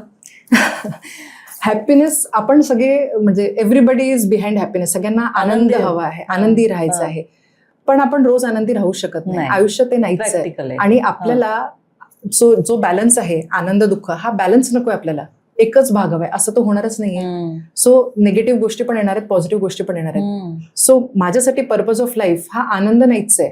जो दिवस प्रसंग येईल त्यातनं मी काय शिकू शकते, हा माझा लाईफचा मी म्हणजे पर्पज केला आहे. So learning is my way to go. आणि ज्या वेळेला मी शिकते त्यावेळेला ultimately I go to happiness. म्हणजे डायरेक्टली आपण हॅपीनेसच्या मागे जातो आहे ते तसंही मिळत नाही. एक 3 इडियट्सचा सुंदर डायलॉग आहे, कामयाबी के पीछे मत भागो, नॉलेज के पीछे भागो. नॉलेज मिळालं तर कामयाबी मिळणारच आहे. तसं आहे, तर आपण हॅपीनेसच्या मागे पळतोय. त्यापेक्षा आपला पर्पज आपण जर दुसरा काहीतरी केला तर अल्टिमेटली तो आपल्याला हॅपीनेसकडे घेऊन जाणार आहे. पर्पज आपला वे कुठलाही असू शकतो, पण आपण जाणार हॅपीनेस. आणि हॅपीनेसपेक्षा मी म्हणते कंटेंटमेंट पाहिजे, सॅटिस्फॅक्शन हवंय, की आजचा दिवस मी छान जगले किंवा आजच्या दिवसामध्ये मी काहीतरी करू शकले स्वतःसाठी, इतरांसाठी. आणि त्या फिलिंगने वेन यू आर झोपताय किंवा उठताय, it's a all together different feeling.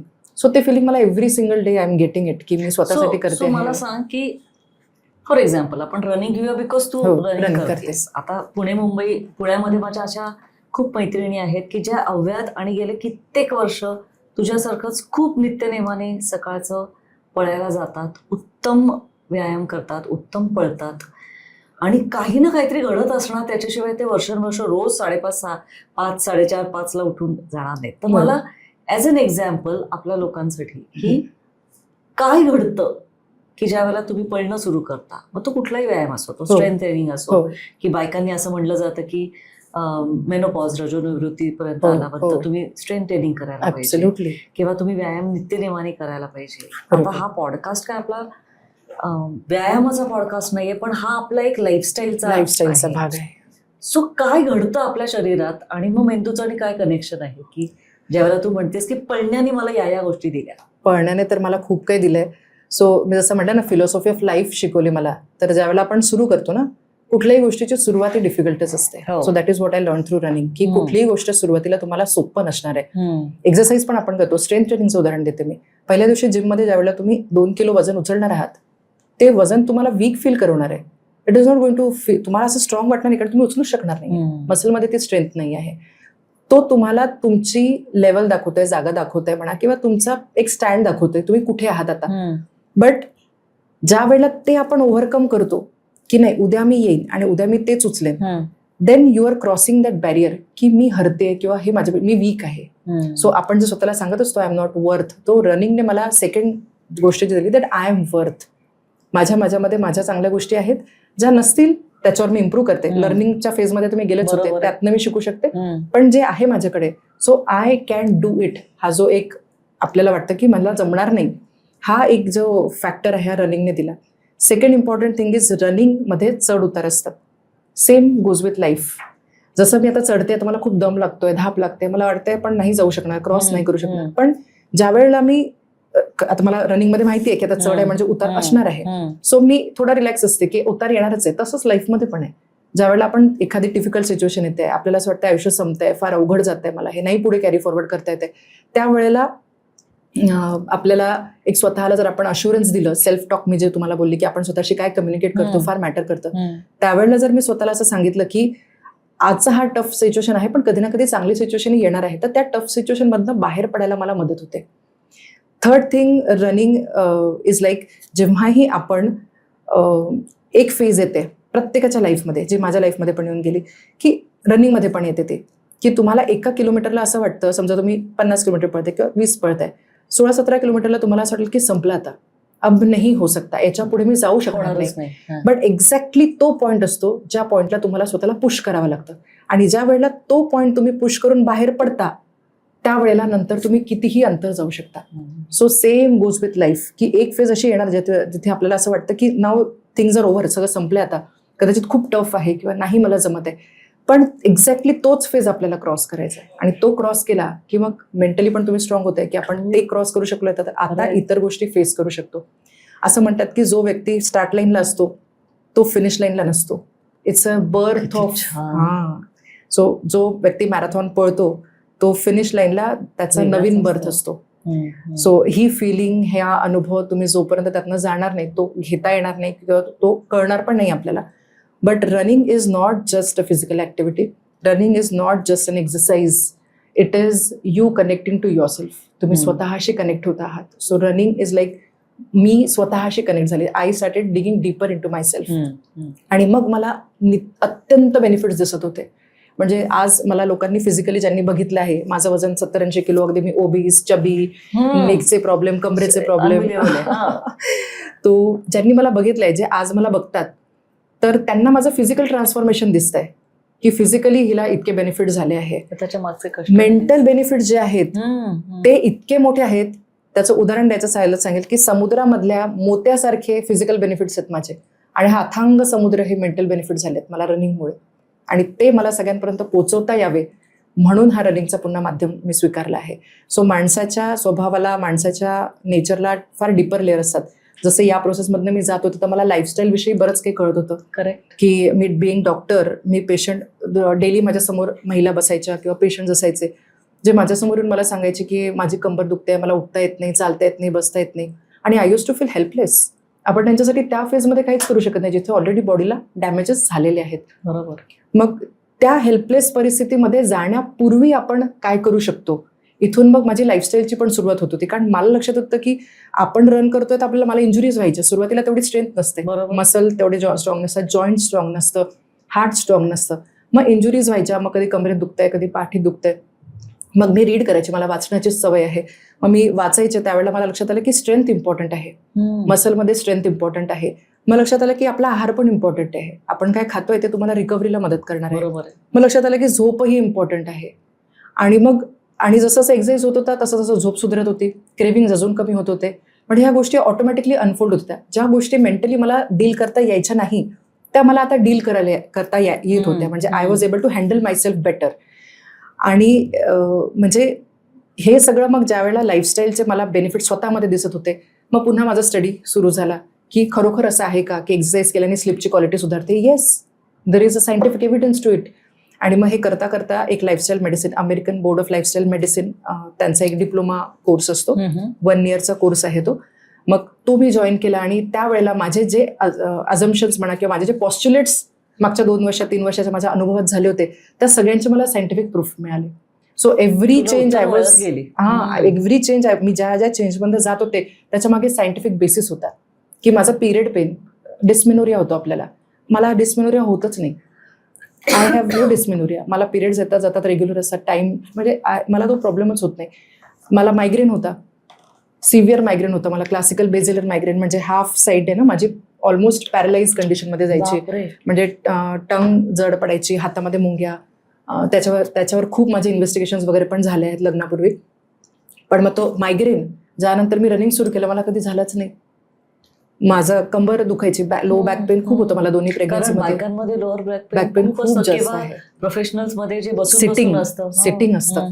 आणि जसं जसं मग आता हे अनफोल्ड होत गेलं लाईफस्टाईल, मग त्याच्यामध्ये इतक्या गोष्टी कळल्या की आपण जे एक ट्रॅजेक्टरी आपण बघतोय, सो ट्रॅजेक्टरी म्हणजे आपण बॉल फेकला तर तो कुठल्या कोर्सने जाणार आहे, तर ही ट्रॅजेक्टरी जी आहे ही आपण कशी बघतोय आता सध्या 20-30 वर्ष आपण वाढणार, 30च्या नंतर मग थोडं आजारपणा सुरू होणार, मग 50 मध्ये आपण थोडं वाकणार, मग 60 मध्ये आपण स्लो डाऊन होणार आणि 70 मध्ये आपण एका ठिकाणी बसणार. So this is the trajectory of health.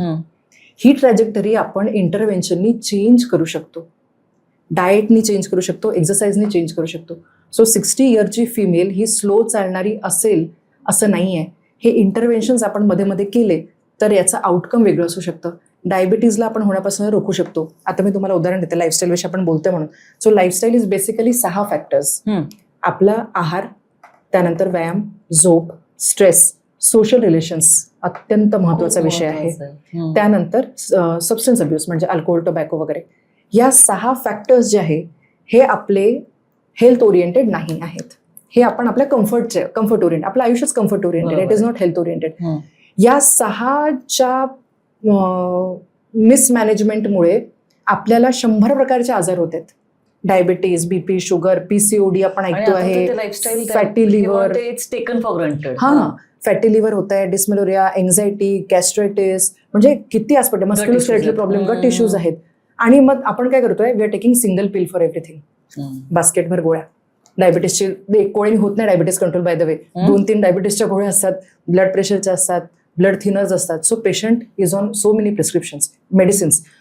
आणि म्हणजे काय करतोय, सोपं उदाहरण द्यायचं तर एक झाड आहे, त्या झाडाची मुळं ही 6 गोष्टी आहेत.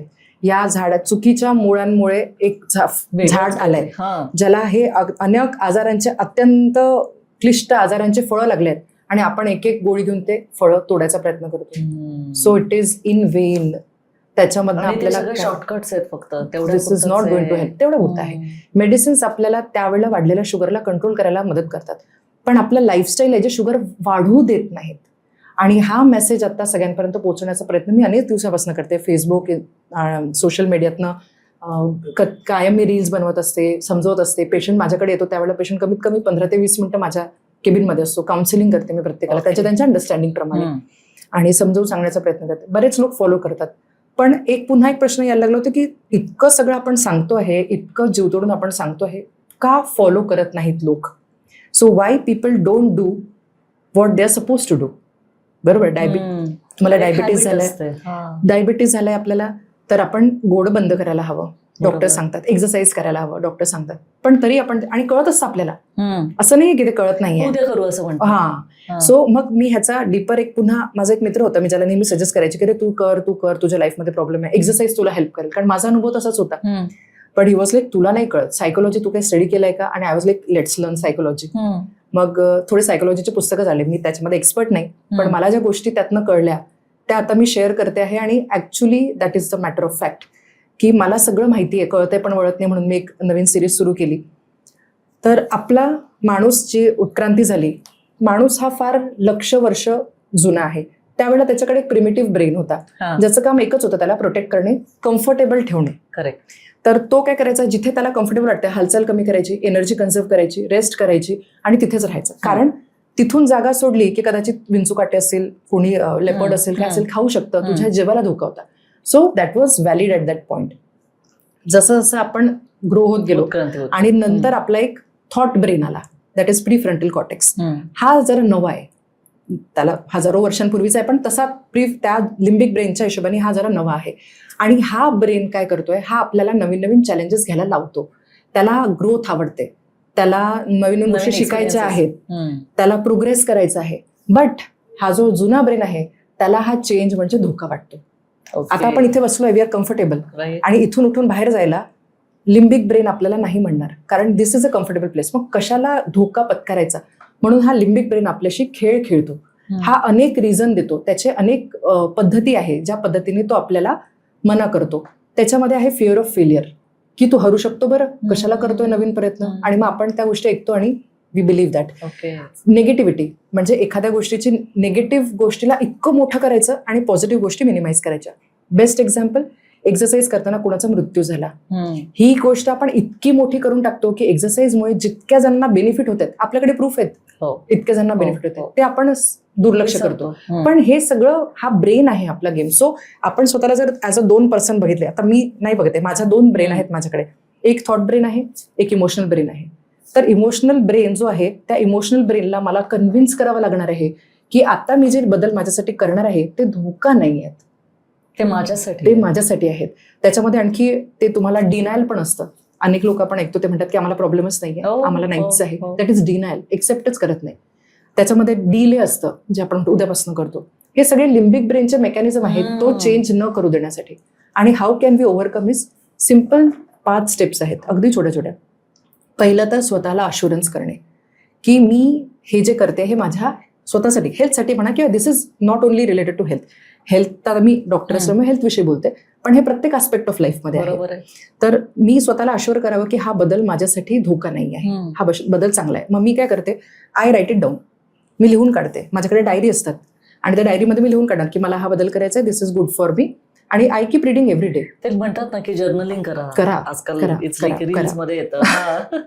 मग मी ते लिहून काढते. सेकंड स्टेप आहे की स्मॉल स्टेप्स घ्या, की आपल्याला फेलियरची भीती वाटते, कारण आपल्याला वाटतं इतका मोठा बदल कसा होईल. तर त्या स्टेप्सना ब्रेकडाऊन करायचं, छोट्या छोट्या. व्यायाम करायचे 5 मिनिटं करा. सुरुवात करताना आपण 10 मिनिटं करतो, 1 तास करतो, दुसऱ्या दिवशी बॉडी पेन करत नाही. सो स्मॉल स्टेप्स घ्या. थर्ड जी आहे ती स्टेप म्हणजे जे लोक अशा पद्धतीने आपल्याला समजा एक्सरसाइज करायचं आहे किंवा आपल्याला बुक लिहायचं आहे, ज्यांनी ते केलं आहे अशा व्यक्तींच्या कॉन्टॅक्टमध्ये राहा, कारण त्यांनाही हे फ्रिक्शन आलेलं असतं. म्हणजे टेक गायडन्स. त्यांच्यासोबत राहिल्याने आपल्याला हे फ्रिक्शन कसं ओव्हरकम करायचं ते पण एक हे मिळतं. त्याच्यानंतर as I said, write down करा, नोट्स ठेवा. आपल्या स्वतःला शाबासकी मिळते त्यातनं एक. सो माझ्याकडे मी आणला नाही टाइम टेबल, बट मला 6 वर्ष झाले, पण माझा दर दिवसाचा टाइम टेबल असतो. सो आय सिट, रात्री 5 मिनिटं बसून एक आपला उद्याचा दिवस मी प्लॅन करणार की सकाळी उठून हे करायचं ते करायचं. वेळ सगळ्यांकडे आहे आणि वेळ सगळ्यांकडे सारखा आहे. तो कसा प्लॅन करतो, 24 तासामध्ये आपण कसा प्लॅन करतो त्याच्यावर आउटपुट डिपेंड करतं. मला बरेच जण म्हणतात की तू इतकं सगळं कसं काय करते, because I plan my day. आणि ऑफकोर्स एक गोष्ट करायची तर एक गोष्ट मागे ठेवावी लागते. मग अशामध्ये मी बऱ्याचशा गोष्टी मागे पण ठेवल्या, जसं आता नेटफ्लिक्स, सोशल मीडिया. म्हणजे मी रील्स टाकते पण मी बघत नाही, मी फक्त माझ्या टाकते. मी त्याचे बऱ्याच वेळेला त्याचे फीडबॅक पण बघत नाही, त्याचे व्ह्यूज पण बघत नाही. म्हणजे मी 6 वर्षापासून रील्स बनवते आहे. आत्ता कुठे थोडाफार रीच मिळतो आहे त्याला. इतके दिवस फार काही त्याचा रीच वगैरे नव्हता. पण ज्यावेळेला मी बदल करायला सुरुवात केली होती की आपण इन्फ्लुएन्स करूया लोकांना, त्यावेळेला मी स्वतःला एक गोष्ट प्रॉमिस केली होती की माझं टार्गेट हा एकच व्यक्ती असणार आहे, एक व्यक्तीला जर मी चेंज करू शकली that is enough for me. Okay. So माझ्या पुढे 5 व्यक्ती असतील तो that is 500% of what I expected. So मला असं फरक पडत नाही की 1 आहे की 5 आहे. तो एक जो ऐकायला आलाय, जो ऐकतो आहे, तो माझा फुल, माझं फुल डेडिकेशन असतं. कित्येक वेळेला आमच्याकडे भेटायला येतात ना लोक, त्यांनी एखादा प्रश्न विचारला, त्यांनाही मी बऱ्यापैकी या सगळ्या गोष्टी एक्सप्लेन करत असते. कारण एक तुम्हाला कळलं, तुमच्या मार्फत आणखी 10-15 लोकांना कळेल ते. So just keep going. There is a theory which is called as 100th monkey theory. आपल्याला जर एखादा बदल करायचा असेल तर तो बदल इतक्या लेवलपर्यंत आपल्याला करत न्यावा लागतो की नंतर मग तो सहज समाजात विरघळतो. तर 100th मंकी, तर तो 100वा मंकी असं म्हणा, किंवा तो फिक्स एक आकडा असतो. तो आपल्याला माहिती नाहीये किती आहे, पण तितक्या लोकांपर्यंत तो बदल आपल्याला पोचवत जायचा आहे. मग तो फ्लुएंटली सगळ्यांमध्ये होत जातो. आता लाईफस्टाईल विषयी, जसं आता I am a preventive medicine person. Cholera आपण बघितलंय. कॉलराची साथ ज्या वेळेला आली त्यावेळेला कॉलरा काय होता पण माहिती नव्हतं आपल्याला. पण मग एपिडेमिओलॉजिकल स्टडीजमध्ये असं कळालं की हा, जसं आपण रेट्रोस्पेक्टिव्हली बघितलं त्यात आपल्याला कळालं की कॉलरा हा एकाच ठिकाणाहून येतो आहे जिथनं सगळे लोक पाणी पित आहेत. करेक्ट. आणि देन आपल्याला पाण्यातनं हा डिसीज आहे कळलं. आपण पाण्याला फिल्टर केलं किंवा पाण्याला आपण बॉईल करायला लागलो आणि कॉलरा गेला. सिम्पल आहे. So same thing is happening about lifestyle diseases.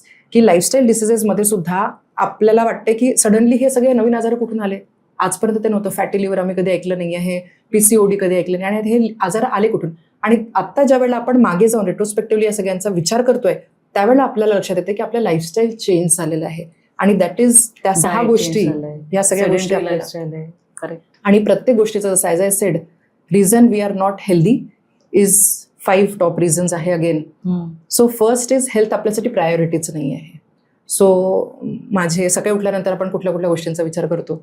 माझी फॅमिली, फिमेल्स स्पेशली, महिलांना माझं घर, मुली, नवरा, त्याचा टिफिन, घराचा साफसफाई झाली आहे का, हे काय. पण व्हॉट अबाउट युअर हेल्थ. आणि हे सगळ्यांच्या बाबतीत आहे. महिला त्यात आणखी 2 पावलं मागे आहेत की सगळ्यांचं झाल्यानंतर मी माझा विचार करेन, उरलं ते मी खाईन.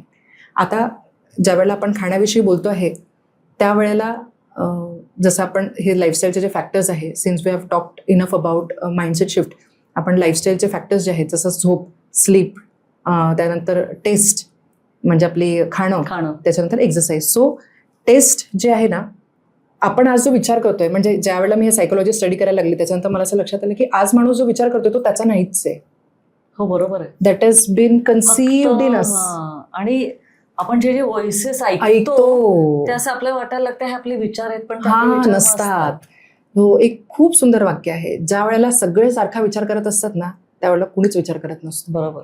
कारण विचार जर करत असाल तर मतांतर होणार आहेत, कोणीतरी दुसऱ्या अँगलने विचार करेल. सो आज आपल्याला जे वाटतंय, जे आपण, मला असं वाटायचं की लोक असं का करतात की मी सांगते खाऊ नका आणि आम्हाला समोर बसतात की एवढ्याशाने काय होतंय, घेणं खाऊन. आणि देन जो विचार, हा त्यांचं वाक्य नाहीच आहे. एवढ्याशाने काय होतंय, एवढ्याशाने काय होतं, हे वाक्य कंटिन्युअसली सगळेजण बोलतायत. आणि कुठेतरी मग तुम्ही जर म्हणजे म्हटलं ना, आज आपण हेल्थच्या बाबतीतच बोलूया की जो विचार आपण करतोय हा आपला नाहीये, हा कन्सिव्ड आहे, हा आपल्याला सांगितला गेलेला आहे. सो आलेलं आहे. आणि हा पण आपण आपल्यामध्ये जाऊन ह्या गोष्टी बरोबर आहे की चुकीच्या आहे हा विचार करत नाही आहोत. ठीक आहे, आता जर मला कळतंय की हे विचार माझे नाही आहेत, ते कुठेतरी आपल्या मेंदूमध्ये टाकलेले आहेत किंवा, तर ते कळण्यासाठी पहिले तर आपल्याला अवेअरनेस इम्पॉर्टंट आहे.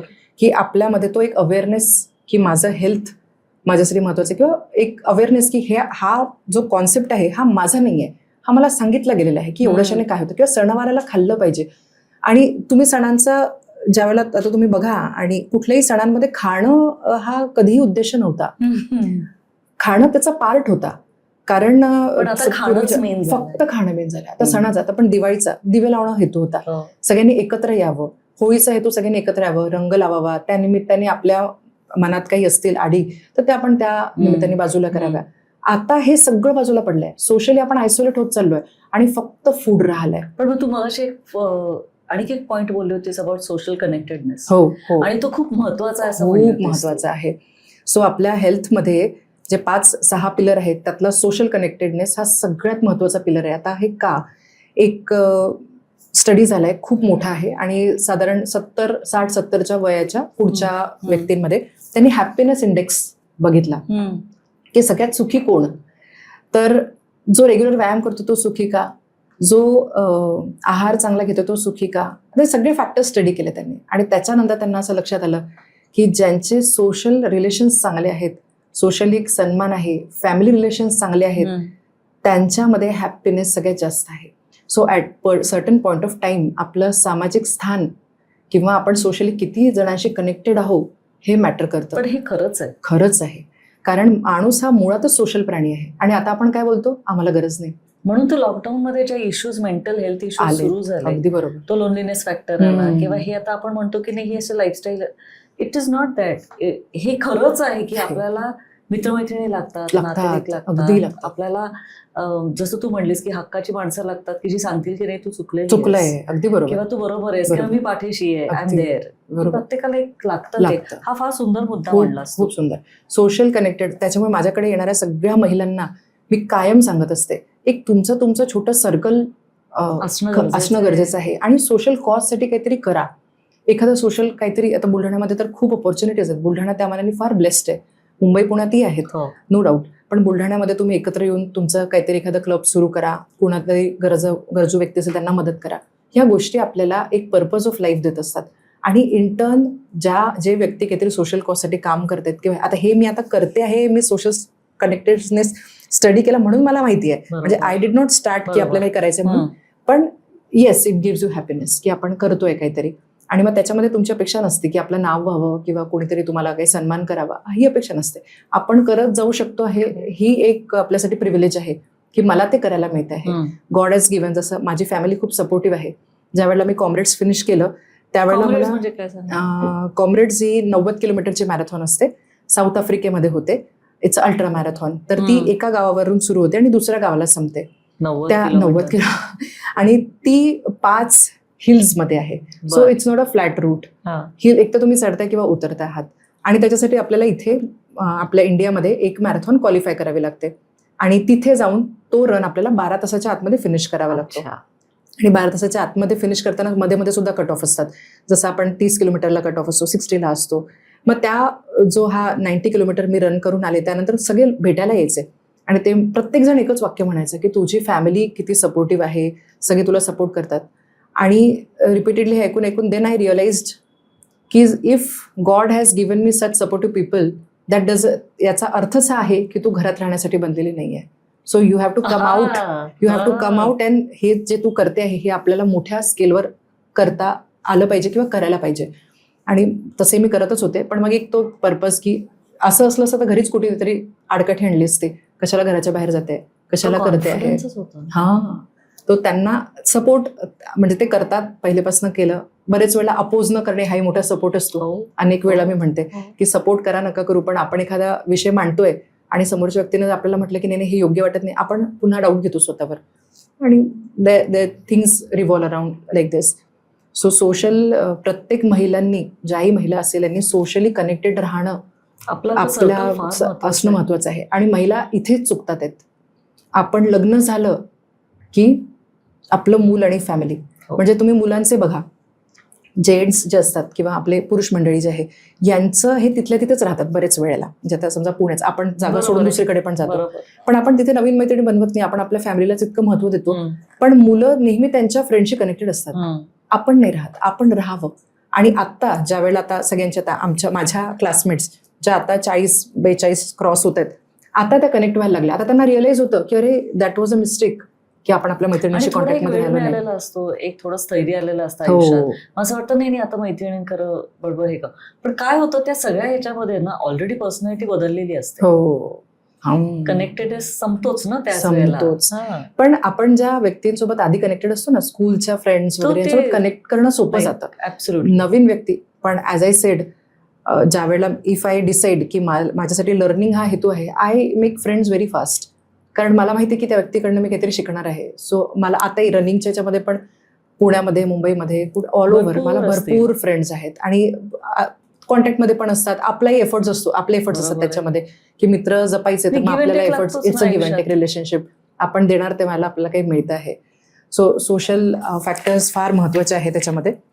तुझे एक वाक्य तू अजूनही मला आपण एक्सप्लेन करूया त्या ह्याच्यामध्ये की तू असं मला त्या वेळेला बोलताना म्हणली होतीस, how you talk to your brain is very important. म्हणजे हो. मी एकदा मध्ये ब्रुसलीचं एक रील पाहिलं होतं आणि त्याच्यात ही ऍक्च्युअली त्यांनी ते असं म्हणलं होतं की निगेटिव्हली पण स्वतःबद्दल बोलू नका, कारण तुमच्या बॉडीला ती निगेटिव्हिटी आत जाते आज जाते आणि मग तो आउटपुट येत नाही जो डिझायर बरोबर, असतो तो. अगदी बरोबर. त्यामुळे डोंट गिव्ह दोज वाईब्स. हो. असं आहे. एक छोटंच उदाहरण सांगते मी तुम्हाला. मी तुम्हाला भेटायला वेळ दिला 2 वाजता आणि मी 2 वाजता आले नाही. मी पुन्हा दुसऱ्या दिवशी वेळ दिला, मी पुन्हा दुसऱ्या दिवशी आले नाही. मी पुन्हा तिसऱ्या दिवशी वेळ दिला, मी पुन्हा तिसऱ्या दिवशी आले नाही. आणि चौथ्या दिवशी मी तुम्हाला कॉल केला की मी आज नक्की येणार आहे, पण तुम्ही विश्वास ठेवाल का? सो हे आपणही करतोय आपल्या स्वतःसोबत, की आपण स्वतःला रोज प्रॉमिसेस करतो आणि we break those promises Every every day. Single day. पण म्हणजे स्वतःला व्हॅल्यूज आणि हा किती मोठा मेसेज आपण देतो आहे. आणखी एक दुसरी गोष्ट, मी तुमचा रिस्पेक्ट करते, बरोबर आहे, तर मी ती दिलेली वेळ पाळणारच आहे. आणि जर मी वेळ पाळत नाही याचा अर्थ कदाचित तो रिस्पेक्टही नाही आहे. सो हे मेसेजेस आपण स्वतःला रेग्युलरली देतो आहे की तू तुझ्यासाठी इम्पॉर्टंट नाही आहे, तू स्वतःचा रिस्पेक्ट करत नाही आहेस. सो माझ्यासाठी जी व्यक्ती महत्वाची आहे त्याच्यासाठी मी जे ठरवलं ते मी करणारच आहे. पाहिजे. आणि आपल्यासाठी आपण महत्वाचे आहोत हे पहिलं तर रिअलाइज करणं इम्पॉर्टंट आहे. सो आपल्याला म्हणजे हे जे उदाहरण आहेत ना, आणि रिफ्रेमिंग म्हणतात त्याला. So this is a part of CBT, cognitive behavioural therapy. तर एखादी गोष्ट करायला मी घेतली आणि ती माझ्याकडनं जमली नाही याचा अर्थ मी फेलियर नाही आहे, ती गोष्ट मला जमली नाही आहे. So this are two different things. Match होत नाही. आपण त्याला 2 पद्धतीने बघता येतं. मी फेलियर आहे, यातनं पुढे काहीच आउटपुट निघणार नाही, आपल्याला सॅड वाटणार, आपण पुन्हा आपल्या कोशामध्ये जाणार आणि we will not take efforts. दुसरी बाजू काय आहे, कुठे कुठे चुकले हे विचार करायचा, काय काय इम्प्रूव्हमेंट करता येतात ते करायचं आणि करायचं. आता ओव्हरऑल या सगळ्या याच्यानंतर मला एक गोष्ट लक्षात जी आली आहे ती म्हणजे प्रत्येक वेळेला म्हणजे आपल्याला असं वाटतं की काहीतरी चेंज होईल आणि आपल्या आयुष्यात बदल होईल, तसं होत नसतो. आपल्याला एफर्ट्स घ्यावे लागतात, एफर्ट्स हे घ्यावेच लागतात. मग ते तुम्ही म्हणजे खूप सारे बुक्स मी बघितलेत ज्यांनी स्वतःला चेंज केलं, त्यांचे बुक्स वाचले, अनेक आता हे सायकोलॉजिकल बुक्स वाचते. सगळ्यांचा जिस्ट हाच आहे, you have to take effort on yourself. पण त्याच्या आधीची स्टेज काय आहे माहिती आहे, अवेअरनेस, की हा प्रॉब्लेम होतो आहे आणि मी हे बदलू शकते. ही अवेअरनेस इम्पॉर्टंट आहे. सेकंड स्टेप इज रिस्पॉन्सिबिलिटी घेणं, की माझ्यासाठी मी रिस्पॉन्सिबल आहे. आजही 40व्या वर्षी अनेक जण आपण रेग्युलरली बोलताना ऐकतो की माझ्या आईवडिलांमुळे आज मी असं झालोय किंवा हे मी असं वाढलोय. Boss, at the age of 40 तुम्हाला तुमच्यामध्ये कमी वाटतंय तर आता तुम्ही वाईज इनफ की तुम्ही ते चेंजेस करा. So at the age of 40 nobody is responsible for yourself. जे काय असेल त्यांनी जे काय आपल्याला ग्रो केलं, खूप महत्वाचं आहे की जबाबदारी माझी आहे. मला वाटतंय ना माझ्या आई वडिलांनी मला चुकीचं रेस केलंय, आज तुम्ही शिका. आपल्या मुलांना आपण शिकवतोच आहे, तर तुम्ही पण शिका. You can change every day. आणि प्रत्येक व्यक्ती, आपण अनेक वेळेला मी असं ऐकते की ते आता 60चे झाले ते चेंज होणार नाही. ज्यांना व्हायचं ते 60मध्ये पण चेंज होतात. हे सगळे मेंटल बॅरियर्स आहेत आपले. हे मेंटल बॅरियर्स काढण्यासाठी जो आपला सेल्फ टॉक आहे तो इम्पॉर्टंट आहे.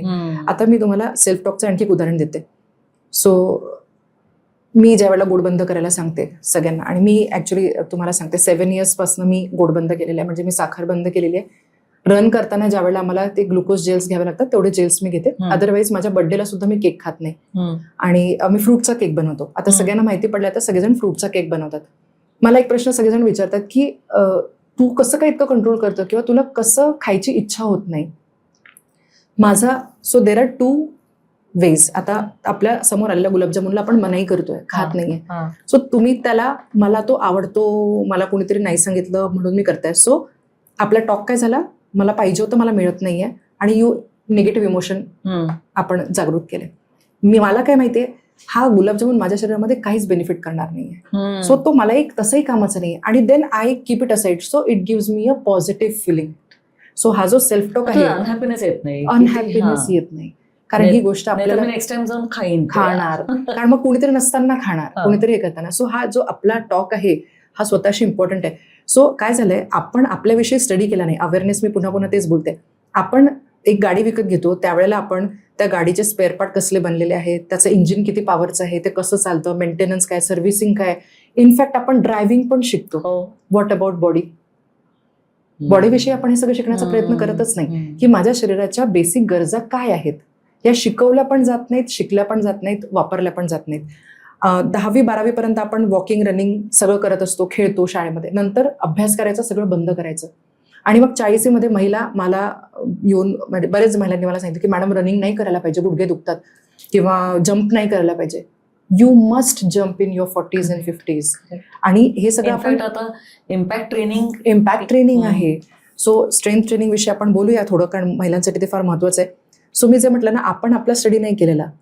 आता तुमच्या जिभेवर, आता मी हे मॉडेल त्यासाठी आणलंय की आपल्या जिभेवर कुठल्या कुठल्या टेस्ट आहे, हा स्टडी आपण नाही केलेला कधी.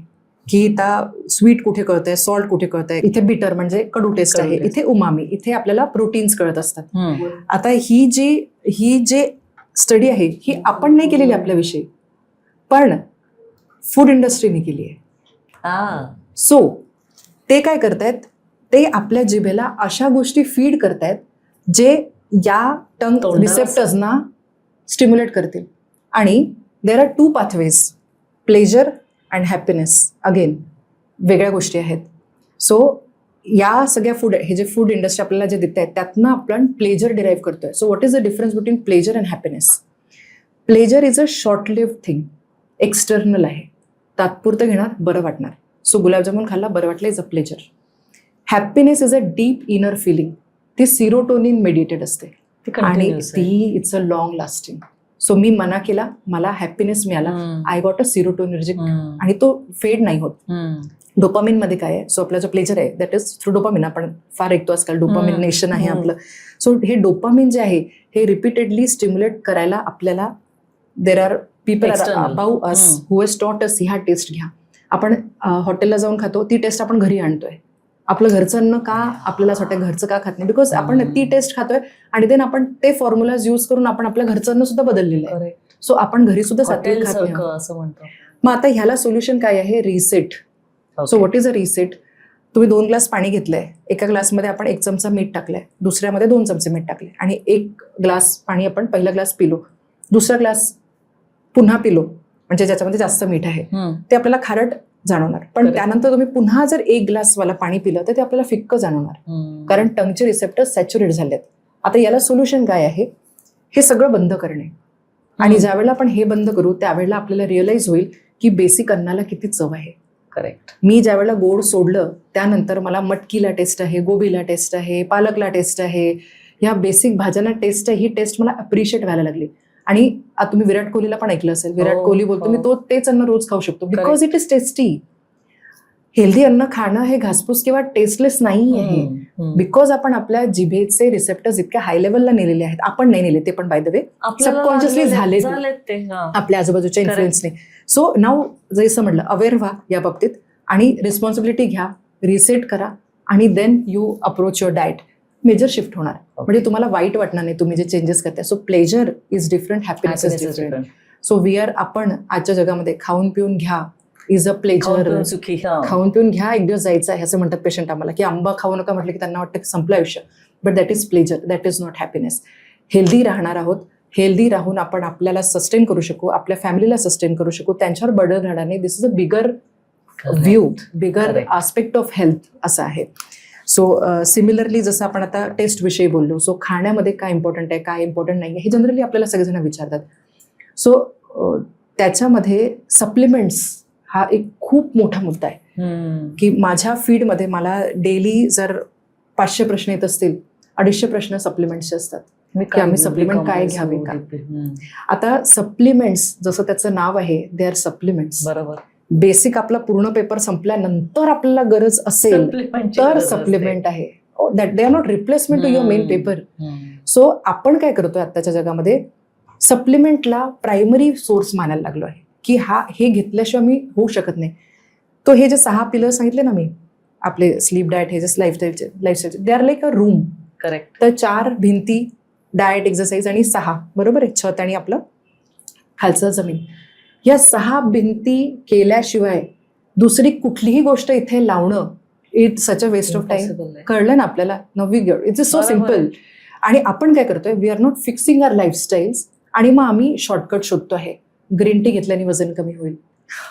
There are hell lot of things. चहाने पण ग्रीन टी किती आहेत सबस्टिट्यूट घ्या. किती आहेत. आणि अशा प्रश्नांची उत्तरं देऊन देऊन आम्ही थकून जातो की सप्लिमेंट्स ही आपली प्रायमरी रिक्वायरमेंट नाही आहे. आपली प्रायमरी रिक्वायरमेंट पहिले तुम्ही आहार फिक्स करा, त्यातनं जर तुम्हाला डेफिशियन्सी राहत असेल तर आपण सप्लिमेंटचा विचार करू. किंवा आपण चेंजेस सुरू करतोय, आज चेंज केलंय, बघतोय व्हिटॅमिन डी व्हिटॅमिन B12 कमी दिसतंय, तेवढा पुरतं सप्लिमेंट घ्या, आयुष्यभर नाही घेणार आहोत. बरोबर. तो मसल्स ज्या आहे त्या मसल्स विषयी इनफ बोललं जात नाही आहे.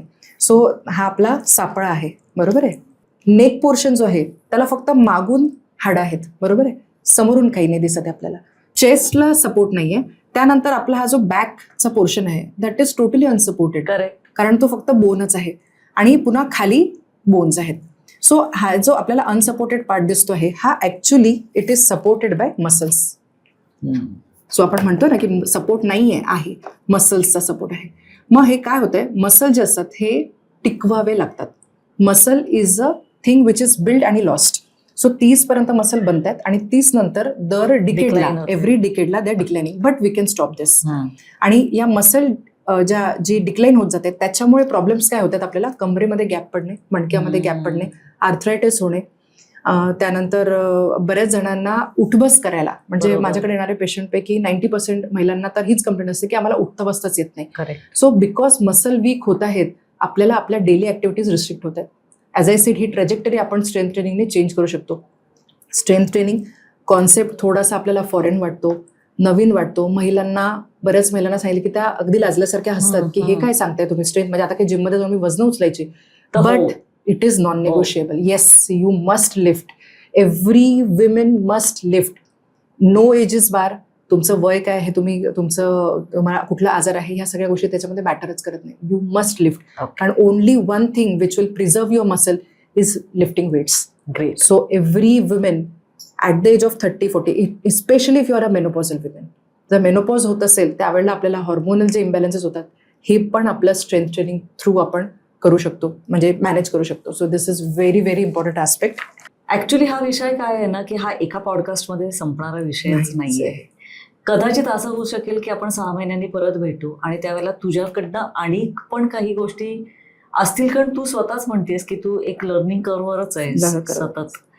आणि तुझ्या आयुष्यात अनेक अल्ट्रा मॅरेथॉन्स येऊ देत, अनेक कॉम्रेड्स तू कम्प्लीट करू देस. आणि त्याहीपेक्षा तू जे काम आत्ता करते आहेस की प्रत्येक व्यक्तीला, मी बाई असं म्हणणार नाही, पण प्रत्येक व्यक्तीला तू काहीतरी देऊ इच्छितेस की जे तू शिकलेली आहेस आणि त्यांच्या आयुष्यात काहीतरी फरक पडेल. आणि हाच तर आपल्या वुमन की बातचा एक मोटो आहे की आपण बायकांकडनं शिकावं, कारण तू शिकलीस तर तुझं संसार आणि जगही शिकतं. बरोबर. Thank you so much. Thank you so much.